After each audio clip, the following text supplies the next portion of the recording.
আসসালামু আলাইকুম দর্শক মণ্ডলী, আইপিএস স্মার্টে আপনাদেরকে স্বাগত।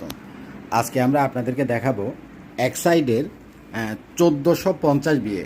এটাতে 1450 বিএ, এই মেশিনটাতে ওয়াটেজ আছে হলো 1150 ওয়াট, এবং এই মেশিনটা হচ্ছে 100% কপারের তৈরি ট্রান্সফরমারের।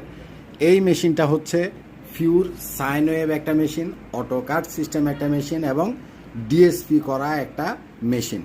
এটাতে চমৎকার একটা ডিসপ্লে আছে। এটার মডেলটা হচ্ছে GQP। হ্যাঁ, তো এটা এক ব্যাটারির ভিতরে বাংলাদেশের সবচাইতে বেশি ওয়াটের একটা সাইন ওয়েভ এবং কপারের ট্রান্সফরমারের একটা আইপিএস। এটা দিয়ে 5টা ফ্যান, 10টা লাইট, একটা টিভি, মোটামুটি একটা ঘরের যত যা কিছু আছে সবই আপনি এটার মাধ্যমে চালাতে পারবেন। এবং এটা লিথিয়াম ব্যাটারি সাপোর্ট করবে। লিথিয়াম ব্যাটারি এটা হচ্ছে 12 ভোল্টের 100 অ্যাম্পিয়ার, আর এটা হচ্ছে পানির ব্যাটারি 200 অ্যাম্পিয়ার। 200 অ্যাম্পিয়ার পানির ব্যাটারি আর লিথিয়ামের